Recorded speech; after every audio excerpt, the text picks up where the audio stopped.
প্রত্যেকটা কাফের, প্রত্যেকটা বেঈমান, প্রত্যেকটা পাপী, প্রত্যেকটা নাফরমান অচিরেই হাসরের ময়দানে আকাঙ্ক্ষা করবে, আফসোস করবে, লাউ কানু মুসলিমিন, হায় যদি মুসলমান হতাম। রুবামা ইয়াওয়াদ্দুল্লাযীনা কাফারু লাউ কানু মুসলিমিন। প্রতিটা নাফরমান বলবে, এটা কোরআনে অসংখ্যবার আছে। প্রত্যেকটা নাফরমান পাপী বলবে, হায় যদি আল্লাহর আনুগত্য করতাম, যদি মুসলমান হতাম, যদি অনুগত হতাম। ওয়া আম্মা মান উতিয়া কিতাবাহু বিশিমালি ফায়াকুলু ইয়া লাইতানি লাম উতা কিতাবিয়া। আল্লাহ বলে, যার আমলনামা বাম হাতে দেয়া হবে সে চিৎকার করে হাসরের ময়দানে বলবে, হায় আমার আমলনামা যদি আমাকে না দিত। ওয়ালাম আদরি মা হিসাবিয়া, আমি যদি আমার হিসাব না দেখতাম। ইয়া লাইতাহা কানাতিল কাদিয়া, হায় মৃত্যু যদি আমাকে শেষ করে দিত। আফসোস করে, আফসোস একটা শব্দ, ইয়া লাইতানি। কোনতে এই শব্দটা কোনছে? ইয়া লাইতানি। বলেন তো সবাই, আবার বলেন। এইটার অর্থ হলো হায় যদি, হায় যদি। এইটা কোরআন শরীফে অসংখ্যবার আছে। সমস্ত পাপী, আমিও আপনিও, যার দ্বারা যে অন্যায় হয়েছে, তওবা না করিলে, আল্লাহ মাফ না করিলে, প্রত্যেকটা পাপের কথা মনে করে করে খোদার কসম আমরা প্রত্যেকেই বলবো, ইয়া লাইতানি, হায় যদি, হায় যদি, হায় যদি না করতাম, হায় যদি না। ইয়া লাইতানি কুনতু তুরাবা, হায় যদি মাটি হয়ে যেতাম। ইয়া লাইতানি কুনতু মাআহুম, হায় যদি নেককারদের সাথে থাকতাম। ইয়া লাইতানা আতা'নাল্লাহ ওয়া আতা'নার রাসূলা, হায় যদি আল্লাহ এবং রাসূলের আনুগত্য করতাম। ইয়া লাইতানি লাম আত্তাখিজ ফুলানান খলিলা, হায় যদি দুষ্টদেরকে বন্ধু না বানাইতাম। এই হায় যদি, এই হায় এ কথা বলুন। আল্লাহ বলেন, মুসলমান প্রত্যেকটা বেঈমান আফসোস করবে, আহা যদি মুসলমান হতো। এবার আল্লাহ নবীকে বলতেছেন, আমাদের ইমানদার মুমিনদেরকে দেখেন, একটা কঠিন জবাব দিছে আল্লাহ এখানে। সমস্ত মুমিন যারা নেককার, মাঝে মাঝে তারা মনের মধ্যে আফসোস করে যে আল্লাহ আপনারে এত ডাকি, সেজদা করি, আপনার গোলামি করি, মুসিবত কা আমারে ছাড়ে না, বিপদ কা আমারে ছাড়ে না, আমার কা অভাব শেষ হয় না, আমি কেন এত কষ্টে দুনিয়া চলতেছি, অথচ আমি তো আপনার বন্দিগি করি। তো আল্লাহ বলে, এই পরিষ্কার রাসূলের মাধ্যমে আল্লাহ সমস্ত ইমানদার মুমিন নেককারদেরকে আল্লাহ সান্ত্বনা দিতেছে, আমার ইমানদার বান্দারা, দারহুম, এই নাফরমানগুলোকে ছেড়ে দাও, বেঈমানদেরকে ছেড়ে দাও, কাফেরদেরকে ছেড়ে দাও, দাও এগুলো বাদ দাও। ইয়াকুলু, এরা খাইতে থাক, ওয়ায়াতামাত্তাউ, এরা দুনিয়া উপভোগ করুক, ওয়ায়ুলহিহিমুল আমাল, এরা দুনিয়া নিয়া লম্বা লম্বা স্বপ্নের জাল, আশা আকাঙ্ক্ষার জাল বুনতে থাকুক। ফাসাউফা ইয়ালামুন, অল্প কিছু সময় পরেই এরা জানতে পারবে এরা করেছিল কি, উচিত ছিল কি। এই বেশি দিন লাগবে না, এরা কবরে গেলেই ফেরেশতার প্রথম ফিডার লগেই ওটা বুঝা লইব, আহারে কামড়া করলাম, কামড়া এক ফিডার লগে সুদের টিয়া উঠা দেবে, বেশি লাগবে না, পরের বাড়ি আর দম লাগবে। হ্যাঁ, এক পিডার লগেই নর্তকী দেখার মজা, মোবাইলে নারী দেখার মজা দোস্ত উঠে যাবে। আল্লাহ বলে ছেড়ে দাও, কেউ ছেড়ে গেল। একটা হাদিস শুধু শুনাই। হযরত ওমর রাদিয়াল্লাহু তাআলা আনহু একদিন নবীজির কামরায় ঢুকে দেখছিলেন, নবীজি ছাতু, যেগুলা চালের গুঁড়া বা খুদের গুঁড়া, এরকম এগুলো দিয়ে পানি দিয়ে মিশাইয়া শুধু খাবে। আল্লাহ নবী সাল্লাল্লাহু আলাইহি সাল্লাম এর শুধু খাবারের জন্য চালের আর ছাতুর নবীজির সামনে পানি দিয়ে গুলে খাবে। নবীজির পিঠে এরকম চাটাইয়ের মধ্যে শোয়া ছিলেন, চাটাই থেকে বসছেন, পিঠটার মধ্যে আল্লাহ রসুলের সাথে দাগ, চাটাইয়ের দাগ, একটা চাদরও ছিল না বিছনা হিসাবে। হযরত ওমর অজরে কাঁদতেছিলেন। নবীজি জিজ্ঞেস করছেন, ওমর কাঁদতেছো কেন? হযরত ওমর বললেন, ইয়া রাসূলুল্লাহ, আমি কাঁদবো না, আপনি এই কায়নাতের শ্রেষ্ঠ রাসূল, আপনি সমস্ত রাসূলদের নির্যাস, আপনাকে ভালোবেসে আল্লাহ গোটা পৃথিবী বানাইছে, আপনি তার বন্ধু, আপনি তার মাহবুব, আপনি তার হাবিব, এতটা আপনজন আপনি, সেই আপনি এগুলো খাবেন, সামান্য একটু ছাতু, আপনি এই একটা চাদরও নাই, এরকম চাটাইয়ের মধ্যে আপনি শুয়ে থাকবেন। ওয়াল কিসরা ওয়াল কাইসার ইয়ালবাসুন আল হারির ওয়াদ দিবাজ। নবী এই উমর বললেন, ইয়া রাসূলুল্লাহ, রোমের বাদশা, পারস্যের বাদশারা রেশমি পোশাক পরে, রেশমের কাপড় পরে, তারা কত দামি বিছানায় থাকে, খায়, আর আপনি শ্রেষ্ঠ রসুল হয়ে এটুকু খাবার। এই জন্য আমার কান্না আসতেছে ইয়া রাসূলুল্লাহ, আমি কাঁদবো না কেন? এই কসম আল্লাহর বাপ, কথাটা মনোযোগ দিয়ে শুনেন। নবী সাল্লাল্লাহু আলাইহি ওয়াসাল্লাম, আমি নিজে কিতাবে পড়ছি, আল্লাহর নবী মুচকি হাসি দিয়ে বললেন, ওমর, আমা তারদা আন তাকুনা লানাল আখিরা ওয়া লাহুমুদ দুনিয়া। ওমর, তুমি কি এই কথার উপরে খুশি হবা না যে আমরা আখিরাত থেকে নেব, ওরা দুনিয়া থেকে নেয়?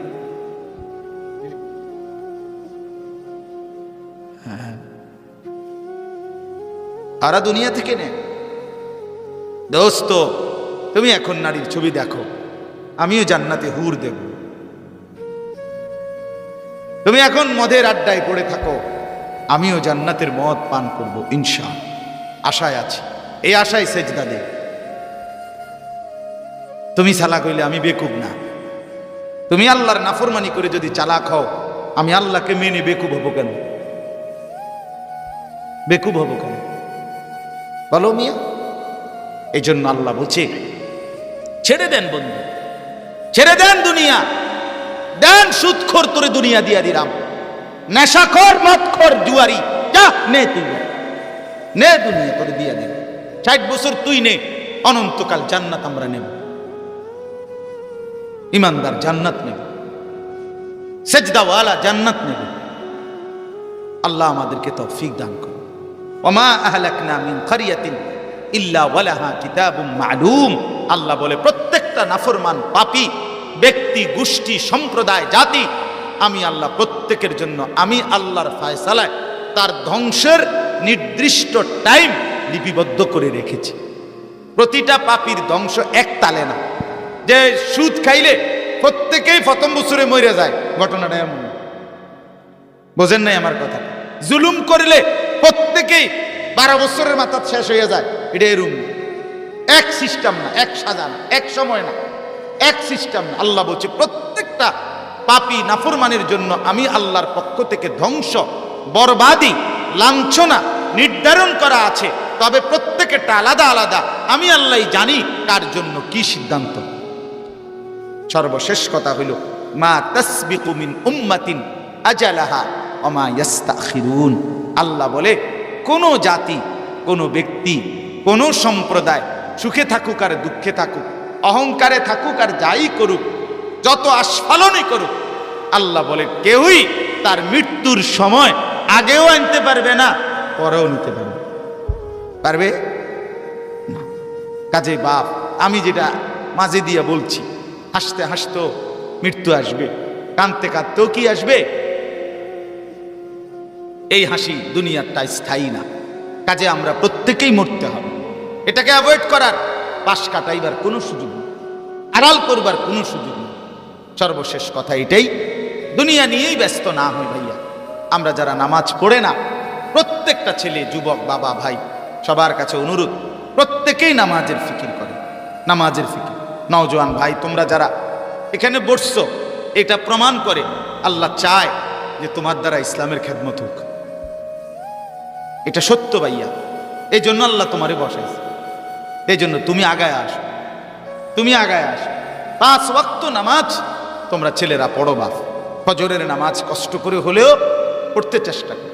একটা কথা জরুরি মনে রাখবেন, ইসলামের জন্য কেউ যদি কিছু করতে চায়, আল্লাহর দ্বীনের জন্য কেউ যদি সেবা করতে চায়, দ্বীনের খেদমত, ইসলামের জন্য কেউ যদি জান বাজি রাখতে চায়, কসম খোদার, শুধু শব্দের মিছিল দিলে হবে না। ফজরের সেজদা ছাড়া, ফজরের নামাজের সেজদা ছাড়া, ফজরের সেজদা ব্যতীত ওই সন্তানকে দিয়ে, ওই মানুষটাকে দিয়ে ইসলামের জন্য জীবন বাজি রাখার মতো খেদমত হবে না। ফজরের সেজদার জন্য এটা সাংঘাতিক ব্যাপার, গুরুত্বপূর্ণ। এজন্য আমরা প্রত্যেকে শুধু স্লোগান, ইসলামের শত্রুরা, তুমি কইয়া দিলা হুঁশিয়ার সাবধান। শত্রু যদি জিগায় মুত্তা ফানি লওনি, তুমি কি কইবা ভাইয়া? শত্রু যদি জিগায় 5 ওয়াক্ত নামাজ আজকের সারাদিনে পড়ছুনি, তুমি তো পড়ো নাই, তো তুমি সেই দুশ্মন যদি বলে তুমি একবারও পেশাব করে পানি নাও না, তুমি 1 ওয়াক্ত নামাজের সেজদা করো না, তুমি ইসলামের বন্ধু হইলা কেমনে আর আমি দুশ্মন হইলাম কেমনে, তুমি বুঝায় দাও। কথা বলেন না কেন? তখন কি জবাব? কোন জবাব থাকবে তখন? আল্লাহ আমাদেরকে বুঝ দান করে। বাবা, চাচা, মুরব্বীরা, আপনাদের যাদের বিড়ি সিগারেট খাওয়ার অভ্যাস, আপনারা এটা ছেড়ে দেন, হিম্মত করে। ডাক্তারে কইলে তো মিষ্টি খানা ছেড়ে দেন, ডাক্তারে বললে তো আপনি কত কিছুই তো ছেড়ে দেন, আপনি বিড়ি সিগারেট খানা ছেড়ে দেন। এটা লজ্জার ব্যাপার। চা দোকানের আড্ডা, এই আপনারা যারা এখানে বসছেন, চায়ের দোকানে আড্ডা দিবেন। চা দোকান বন্ধ করতে কই না আমি, বেটা চা বেচবো, আপনি চা খাই আইয়া লেবেন। কথা বলেন না কেন? আমরাও তো চা খাই, তো চা খাইতে হইলে এনে বইয়ে বইয়ে বিড়ি খাইতে হবে, এটা কি দরকার? টেলিভিশন দেখতে হবে কেন? এই জন্য আমরা প্রত্যেকে ইনশাআল্লাহ দ্বীনের সাথে থাকি, দ্বীনের সাথেই চলি, ওলামায়ে কেরামের সাথে সম্পর্ক রাখেন, নিজের মসজিদের ইমামকে ভালোবাসেন, এলাকার ওলামায়ে কেরামের সাথে আন্তরিকতা রাখেন। প্রত্যেকে আল্লাহ তাআলা তৌফিক দান। আল্লাহ তাআলা আমাদেরকে আজ 12 জানুয়ারি 2024 রোজ শুক্রবার কুমিল্লা জেলা বুড়িচং উপজেলাধীন ময়নামতি ইউনিয়নে কাছারিতলা উত্তরপাড়া ও শিবপুর দক্ষিণপাড়া মক্কা মোকাররমা শাহী জামে মসজিদের উদ্যোগে আজকের এই তাফসীরুল কোরআন মাহফিলে আল্লাহ তাআলাই আমাদেরকে আসবার বসবার, আল্লাহর জন্যই জমা হওয়ার তৌফিক দান করেছেন। এজন্য সকলেই বলি আলহামদুলিল্লাহ। আল্লাহ তাআলার দয়া আর ফজলের ভিতরেই আল্লাহ তাআলা আমাদেরকে বসবার সুযোগ দিয়েছেন। নওজোয়ান এবং বয়স্ক, মুরব্বী যে কয়জনই বসছেন, সবাই মিলে আন্তরিকতা নিয়ে, আগ্রহ নিয়ে আল্লাহর কথা শোনেন, এতে ভালো হবে। দিল দিয়ে, মহব্বতের সাথে, আন্তরিকতা নিয়ে যেই শুনবে, আল্লাহর কোরআন তার জিন্দেগি পরিবর্তন করবে। কোরআনুল কারীম থেকে পরিবর্তন হওয়ার জন্য নিজের আগ্রহ, আন্তরিকতা খুব জরুরি। অন্তরের মধ্যে গ্রহণ করার মানসিকতা থাকতে হয়, এটা একটা বড় বিষয়। আগের থেকেই যদি সিদ্ধান্ত থাকে এরকম মানসিকতা যে সম্ভব না, বর্তমান যেই যুগ অথবা দেশের যেই অবস্থা অথবা পৃথিবীর যেই পরিস্থিতি, এই ইত্যাদি ইত্যাদি, যে এই সমস্ত কারণে এখন আর আগের মতো ইসলাম মানা সম্ভব না, আগের মতো এরকম ভালো মানুষ কই, এই সমস্ত যেই কোনো রকমের ওয়াসওয়াসা, শয়তানের প্ররোচনা, এটা যদি আপনি আগের থেকে দিলে বসায় রাখেন, তা আপনি কশ্চিনকালেও জিন্দিগি বদলাবেন, সম্ভব হবে।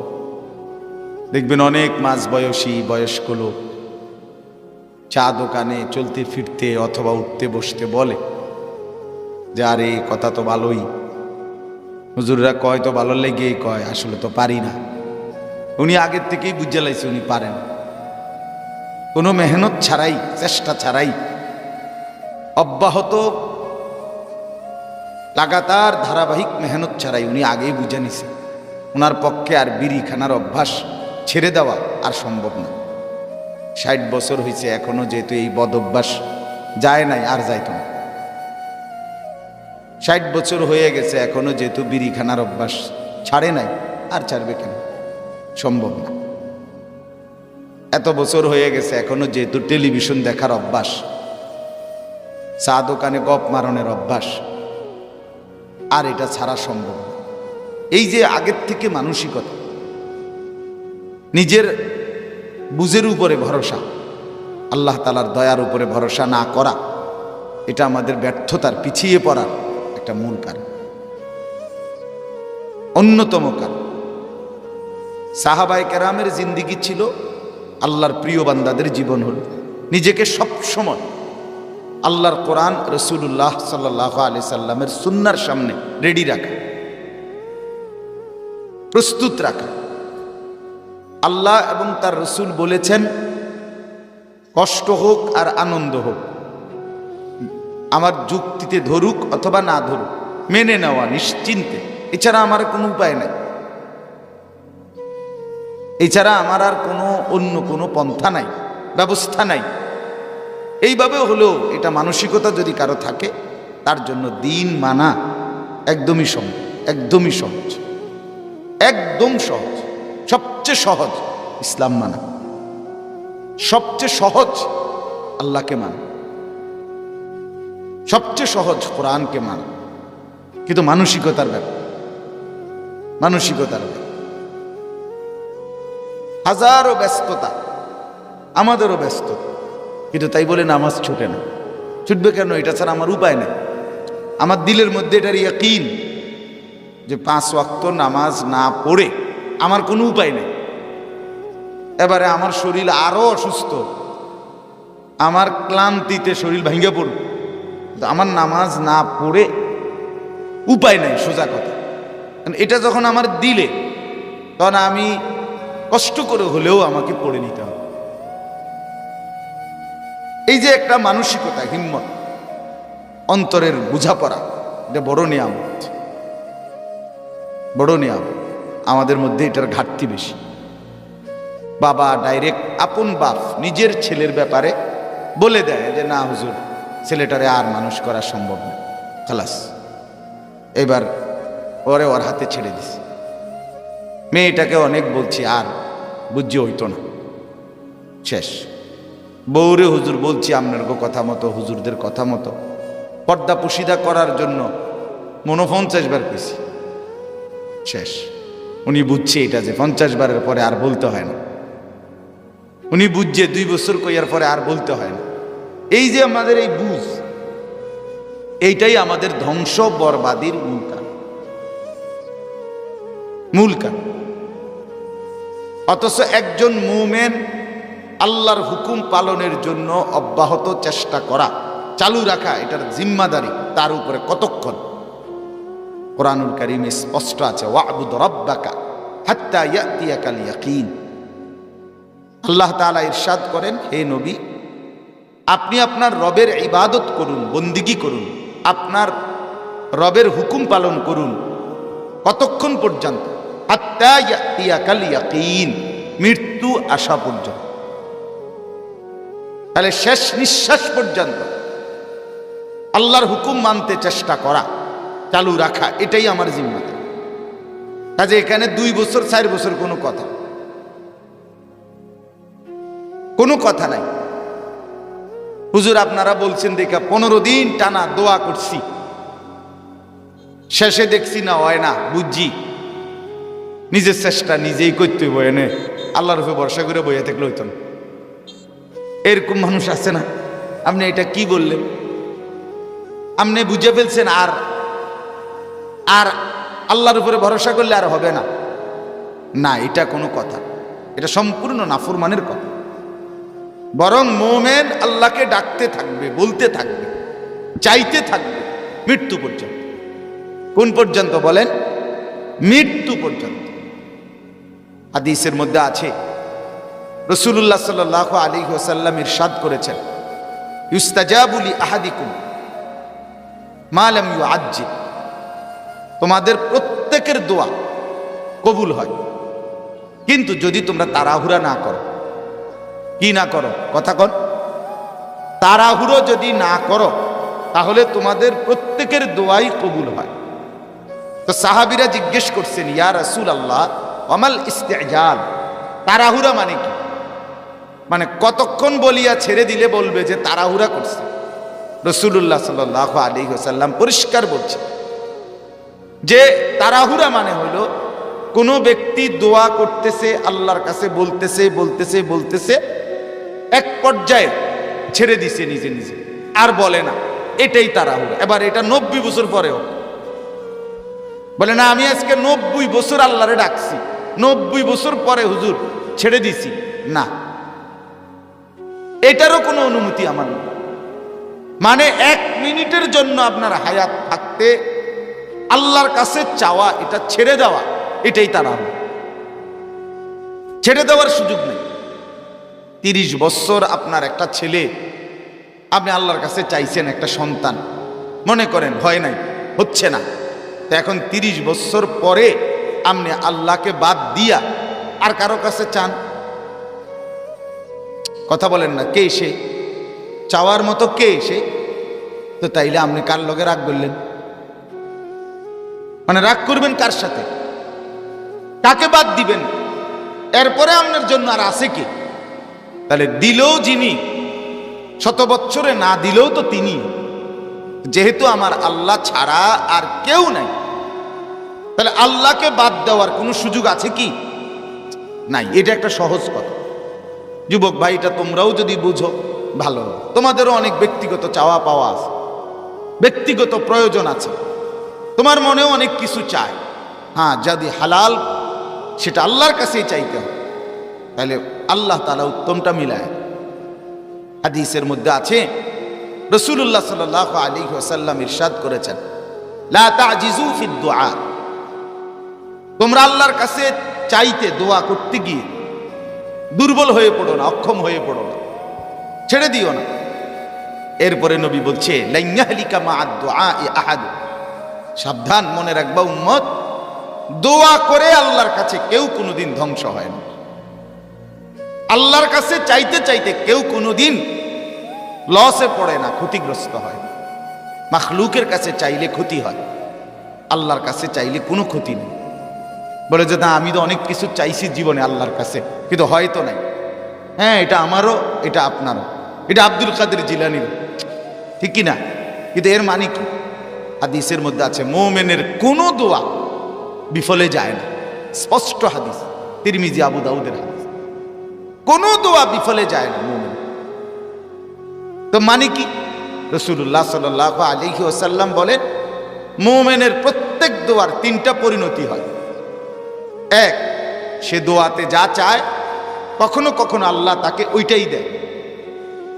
2, সে দোয়ার মধ্যে যা চাইলো সে তো মনে করছে এটার মধ্যেই কল্যাণ, কিন্তু আল্লাহ জানে এটা না দেওয়ার মধ্যে কল্যাণ, তো আল্লাহ তাকে সেটা দেয় না, বরং না দিয়ে তার এই দোয়ার বরকতে তার আগত কোনো মুসিবত, বিপদ, তার বা ফ্যামিলির বা কারো, সেই বিপদ সরায়া দেয়। এটাও দোয়া কবুলের পরিণতি। আমার মনে আছে, ছোটবেলায় বহু শুনছি, আমগর সময় আমরা দেখছি কেউ পিছলা খাইয়া পড়ছে, আরো মারাত্মক ব্যথা পাইতে পারতো, কিন্তু হালকা ব্যথা পাইছে, তো কয় যে মুরব্বির দোয়া আছিল। কয় না, এটা বাপ দাদা বা নাতির নানার দোয়া ছিল, দাদার দোয়া ছিল। বুঝা গেল ওই 50 বছরের কোনো আগের দোয়া আজকে আল্লাহ তাআলা এই বেটার নাতির জন্য সেটা কবুল করে নিছে, তার মুসিবত সরায় দিছে। তাহলে এটা কি দোয়া কবুলের একটা পরিণতি? আল্লাহর রাসূল বলছেন। 3 নাম্বার, রাসূলুল্লাহ সাল্লাল্লাহু আলাইহি ওয়াসাল্লাম বলেন, বান্দা যা দোয়া করে আল্লাহর কাছে, আল্লাহ ওইটাও দেয় নাই। আগত কোনো, এটা ইসরাফিল ভাই নাকি? না না না না, বসে। তো আগত কোনো মুসিবত এটাও সরায় নাই। ভাই মোবাইল টিপো না, ও ভাই হাত দিয়ে মোবাইল ধরুন, এমনি শুন, এমনি শুন, ভালো হবে দোস্ত। এই সারা দিন রাত এই ফালতু জিনিস টিপা শেষ, চেহারাও শেষ, শরীরও শেষ, জিন্দিগিও শেষ। দেখো তোমার নিজের দিকে নিজে দেখো, তোমরা দেখো। আমার ইনসাফের সাথে বললাম, তোমরা যারা সারা দিন রাত মোবাইল টিপো, তোমরা তোমার চেহারা দেখো, কোনো দয়া মায়া লাগে কিনা চেহারা। আমি চ্যালেঞ্জ করলাম, দিবা নিশি যার নজর মোবাইলের উপরে, তার চেহারার মধ্যে কোনো রসকস, দয়া মায়া বলতে কিচ্ছু নেই। দেখো, তোমরা দেখো, 24 ঘন্টা যার নজর বেশিরভাগ সময় নারীর প্রতি, ছবির প্রতি, দৃশ্যের প্রতি, তার চেহারা সুরতের মধ্যে বিকৃতি আসে। এটা মনে রাখতে হবে দোস্ত, কিয়ামতের সুস্পষ্ট একটি আলামত চেহারা বিকৃতি। আর আমরা কিয়ামতের পূর্ব সময় আছি। কসম আল্লাহ, রাসূলুল্লাহ সাল্লাল্লাহু আলাইহি ওয়াসাল্লাম বলছেন, কিয়ামতের যেই চিহ্নগুলো, কিয়ামতের আগে যে আযাবগুলো মানুষের উপরে আসবে, তন্মধ্যে একটি হলো মাসখান, চেহারা বিকৃতি।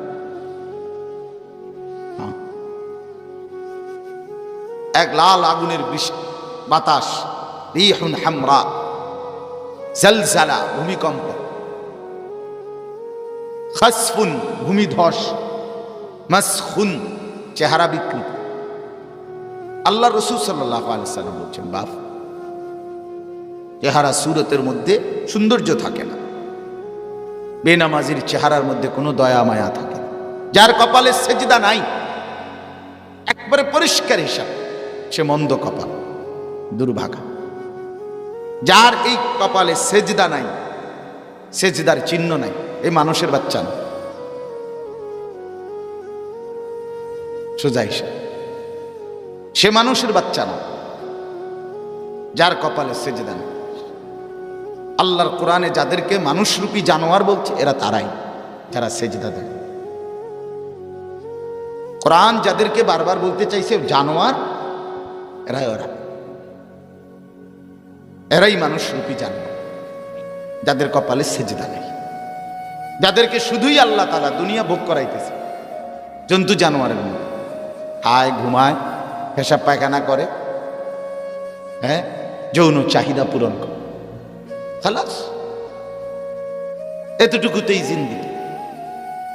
দোস্ত আমার, এটা জিন্দিগি না, এটা মানুষের জীবন না। আল্লাহ আমাদেরকে বোঝার তৌফিক দান। এই জন্য আল্লাহর কথা শুনতে হয়, মনোযোগ দিয়ে শুনতে। সবাইকে বলছি, জুমার নামাজের বয়ান যারা মনোযোগ দিয়ে শোনে তাদের জিন্দিগি বদলায়। উলামায়ে কেরামের বয়ান যারা মনোযোগ দিয়ে শোনে, আন্তরিকতা নিয়ে, গ্রহণ করার মানসিকতা নিয়ে, তাদের জীবন বদলায়। আর এই অহংকারী, হ্যাঁ, বইয়া বইয়া মসজিদে ইমাম সাহেব বয়ান করে, প্রথম কাতারে বসে জিমায়, এরকম করে, মানে মাতবর, উনি এসব ওয়াজ দিয়ে কিনব, বুঝলেন? তো ওনার কোনটার কি অভাব পড়ছে, উনি খানা খায় বালা, হতে বালা, আর কি তা, দুনিয়া তো ভোগ করছেই। এই জন্য অহংকারী মানুষ। ফলে প্রথম কাতারের মুসল্লি আজকে 30 বছর সামনের কাতারে নামাজ পড়ে, কিন্তু চাচা যান এখনো বিড়ি খানার অভ্যাসটাই ছাড়তে আসছে, এখনো টেলিভিশনে সাদওয়ানে নাচ গান দেখার বদভ্যাস, এই অসভ্য অভ্যাস, এটাই ছাড়তে পারে। কেন? অহংকারী, মূলত গাদ্দার, মূলত সে আল্লাহর সাথে তামাশা করে। এই সমস্ত হুজুর বেড়াইতান, হুজুরেরও আজ মনে টাইম আছে নি বেড়া, হুজুর জানি কি হুজুর রাইতান, হুজুরের ইস্যু লইয়া পড়ে থাকলেও বুনি বেড়া। আমরা অনেক চালাক মানুষ, অনেক লোক আছে এমন, যাদের মুখেও বলে, অন্তরও এটা, যে হুজুরদের এসব কথা লইয়া বইয়া থাকলেও বুনি বেড়া। আল্লাহ আমাদেরকে মাফ করে দেন। ন্যূনতম এটা মনে রাখেন বাপ, কথাটা কঠিন হইল, জওয়ান বুড়া সবার জন্য বললাম, আমার জন্য বললাম। আন্তরিকতা ছাড়া, গ্রহণ করার মানসিকতা ছাড়া আল্লাহর কথা শুনলে ফায়দা হয় না ভাই, পরিবর্তন হয়। এখানে জনপ্রিয়তা অজনপ্রিয়তা কোনো বিষয় না, কসম আল্লাহ, বক্তার জনপ্রিয়তায় আর জনপ্রিয়তা কমের মধ্যে কোনো ঘাস কাটে না, এটি কোনো বিষয়। 1 লাখ মানুষ আসছে, একজন আমার ওয়াজে মনে করেন 1 লাখ মানুষ আমার আলগি দিয়ে ক্যান্টনমেন্ট হয়ে আইছে মনে করেন, মর্যাদার কারণে। কিন্তু আল্লাহ তাআলা বলল, বান্দা আমি এটা গ্রহণ করলাম না, এটা কুত্তার মর্যাদাও নেই। আর আল্লাহ বলছেন আমি গ্রহণ করলাম, সারা পৃথিবী চেনে না, কেউ চেনে না। হাসরের ময়দানে দেখা যাবে সে বাদশা। দোস্ত, নবীদের যতজনের নাম, আউলিয়াদের যতজনের নাম, সাহাবায়ে কেরামের যতজনের নাম আছে, জানা নাই তার চাইতে 10 গুণ বেশি। মিনহুম মান কাসাসনা ওয়া মিনহুম মান লাম নাকসুস আলাইক, কোরআনের আয়াত। আল্লাহ বলছে, বন্ধু কিছু নবীর নাম আমি শুনালাম, আমি আবার অনেকের নাম আপনাকে বললাম না, আমার কাছে রাখছি, পরিচিতি কিছু না। দোস্ত, এটা কোনো বিষয়ই না, কোনো বিষয়। আল্লাহ আমাদেরকে মাফ করে দেন। চলে, তো আমি যে কথাটা থেকে চলে গেছিলাম সেদিকে, যে দোয়ার কথা মনে আসেনি কথাটা? দোয়া 1 নম্বরে কবুল হয় কিভাবে? যা চায় তাই আল্লাহ দেয়। 2 নম্বরে যা চেয়েছে বান্দা তো মনে করছে এটা তার জন্য ভালো, কিন্তু আল্লাহ জানে যে এটা তার মধ্যে কল্যাণ নাই, তো আল্লাহ তাআলা তার এই দোয়ার বরকতে আগত সামনের কোনো বিপদ কি করে দেয়? সরিয়ে দেয়। 3 নাম্বার, রাসূলুল্লাহ সাল্লাল্লাহু আলাইহি সাল্লাম বলেন দোয়া কবুলের 3 নাম্বার পদ্ধতি হলো যা চাইছে তাও দেয় না। এই দোয়ার কারণে আগত কোনো মুসিবত দুনিয়ার এটাও সরায় নাই, বরং সরাসরি বান্দার দোয়াটাকে আল্লাহ একটা ইবাদত হিসাবে, নেক আমল হিসাবে আমল নামার মধ্যে জমা করে রাখে, এটাই মিজানের পাল্লায় নেকি হিসাবে তুলে দিবে। তাহলে কোনো দোয়া মায়ের যায় না, কোনো দোয়া কি যায় না? দোয়া মিস যায় না। মুমিনের দোয়া মায়ের নেই, হয় নগদ পাবে, নয় সামনের কোনো মুসিবত সরবে, আর নয় তো হাসরের ময়দানে নেকি হিসাবে পাবে। তো লস কোথায়? কোনো লস আছে কি? আল্লাহকে ডেকে লস নেই, আল্লাহকে ডেকে লস নেই, আল্লাহর কাছে চেয়ে লস নেই। 30 বছরও যদি আমি কিছুই না পাইলাম কোনো অসুবিধা নেই, কিন্তু প্রতিবার আল্লাহকে ডাকার কারণে, চাওয়ার কারণে আমার নেকি আসে, কসম নেকি আসে। এই জন্য বাপ, আমরা প্রত্যেকে শুরুতে আমি লম্বা বললাম, এটা আমার একটা উদ্দেশ্য, আমি প্রতিদিন এটা বলি। আমার কথা হইল, আজকে আমরা কেউ আছি জনপ্রিয়তায় ভুগি, কেউ আছি পরিচিতি, কেউ সুর, কেউ কণ্ঠ, কেউ উচ্চ আওয়াজ, কেউ বলিষ্ঠ হুঙ্কার, ইত্যাদি ইত্যাদি যাচাই করলে হবে না বাপ। পরিবর্তন দরকার, পরিবর্তন দরকার। এই জন্য আর পরিবর্তনের মানসিকতা যদি থাকে তো মসজিদের ইমাম সাহেবের জুমার নামাজের বয়ান এটাই পরিবর্তনের জন্য যথেষ্ট, যথেষ্ট। আর পরিবর্তনের মানসিকতা না থাকলে আপনি আমি যত জনপ্রিয় ব্যক্তির ওয়াজে শুনি, আপনার তো লাভ হইল না। আমি তো প্রায় এটা বলি, আজকের দিনে যদি মনে করেন 1 মাসে যদি আপনি 10টা ওয়াজ শুনে থাকেন, 3 জন করে বক্তা যদি ওয়াজ করে থাকে এক একটা মাহফিলে কমপক্ষে, তাহলে ওয়াজ শুনলেন কয়জনের? 30 জন। কথা কন না? কতজনের? তাহলে বক্তা তো বদলাইলো 30 জন, আমনে বদলাইছেন কি? তা হেডা বক্তা না বদলাই? যুবক ভাই, তুমি আর কতজন বক্তার ওয়াজ শুনলে ফজরের নামাজ পড়বা? বলো ভাইয়া, তোমরা যারা ফজরের নামাজ পড়ো না, বলো ভাই, এই কোরআন ছাড়া আর কার কথা বললে তুমি পড়বা?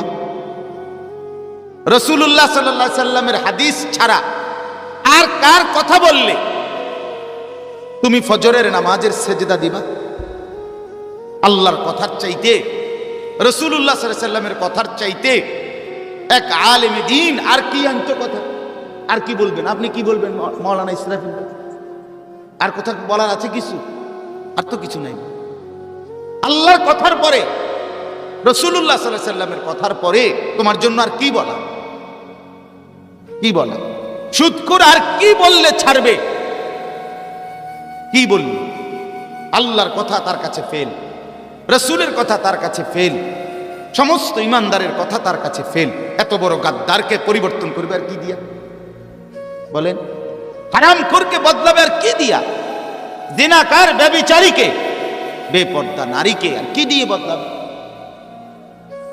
আল্লাহর কোরআনের চাইতে দামি কথা আর কি হইতে পারে? এই জন্য বাপ, পরিবর্তনের মানসিকতা নাই। আসল কথা হল, যার কারণে কোরআন আসর করে। সাহাবায়ে কেরাম আল্লাহর কোরআন শুনতেন, চোখ দিয়ে অঝরে পানি পড়ত। সাহাবায়ে কেরাম আল্লাহর কোরআন শুনতেন, তাকশাইরু মিনহু জুলুদুল্লাযীনা ইয়াখশাউনা রাব্বাহুম, আল্লাহর ভয় তাদের অন্তরে এভাবে থাকতো যে আল্লাহ পাক কোরআনে বলে সারা দেহের চামড়ার উপরের যেই পশমগুলো, সেই পশমগুলো দাঁড়িয়ে যায়। সুম্মা তালিনু জুলুদুহুম ওয়া কুলুবুহুম ইলা যিকরিল্লাহ, আল্লাহ বলে আমার কোরআন শুনে আমার মুমিন বান্দার সারা দেহ এবং অন্তর দুইটাই আমি আল্লাহর স্মরণে ঝুঁকে পড়ে। সেজদায় লুটিয়ে পড়ে। কথা তো ছিলই। আল্লাহ আমাদেরকে বুঝার তৌফিক দান করেন। আমি আপনাদের সামনে কোরআনুল কারীমের 5টা আয়াত পড়ছি।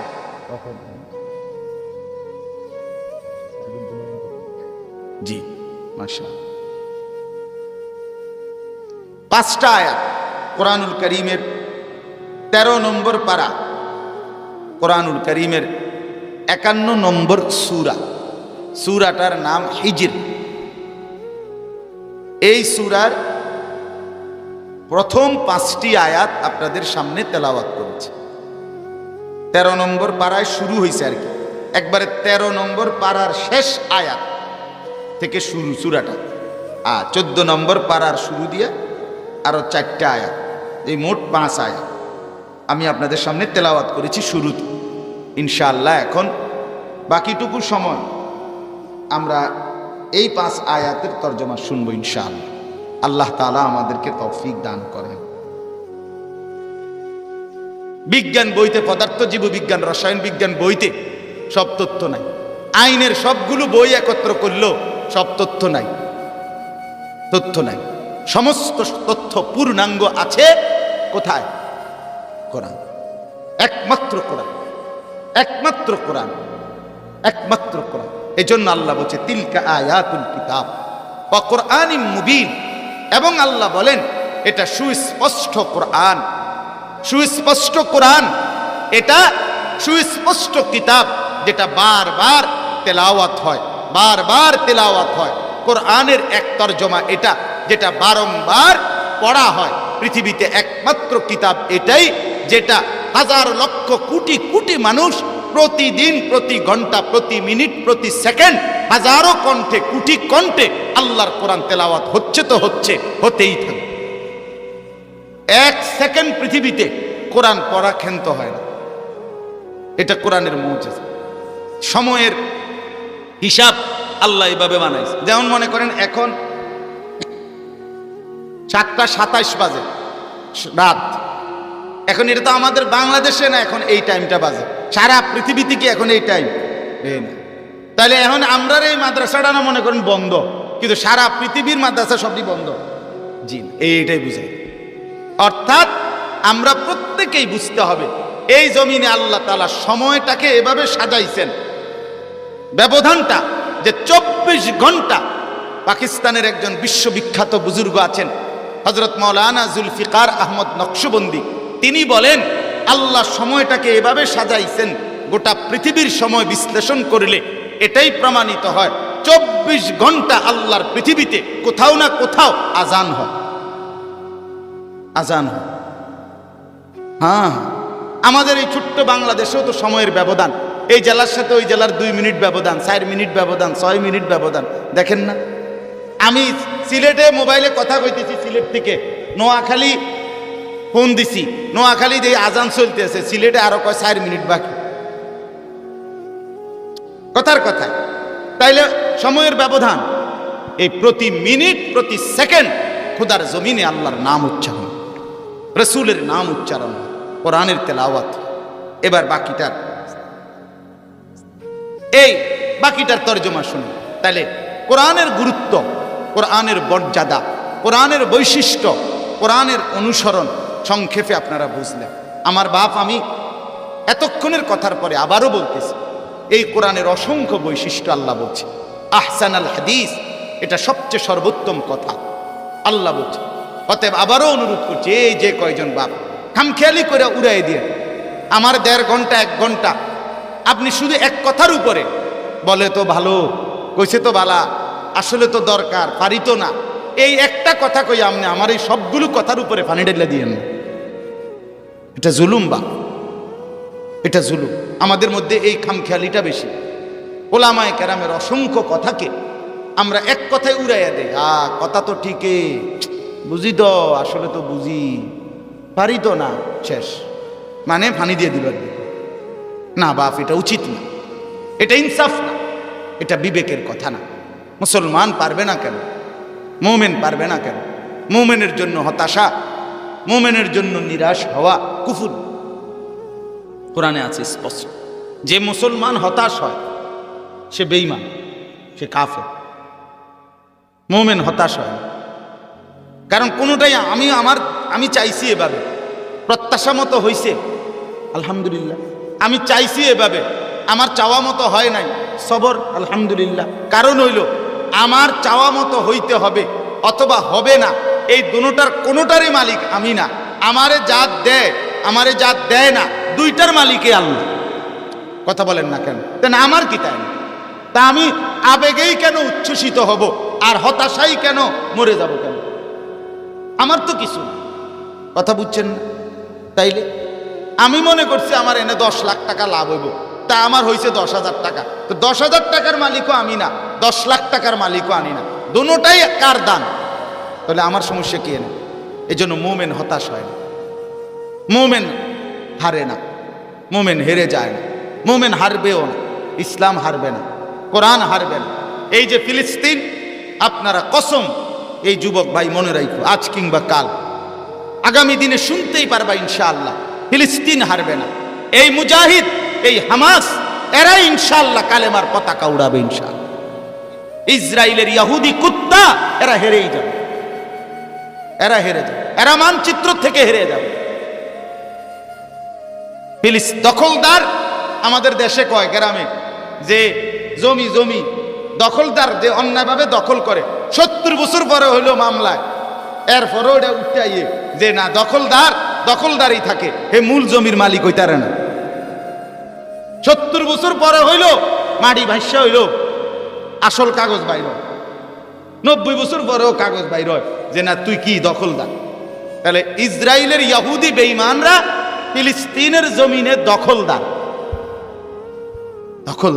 ভাড়াটে সন্ত্রাসী, ভাড়াটে মাস্তান, অতএব সন্ত্রাসী, চাঁদাবাজ, মাস্তান, দখলদার, সে স্থায়ীভাবে টিকতে পারে না।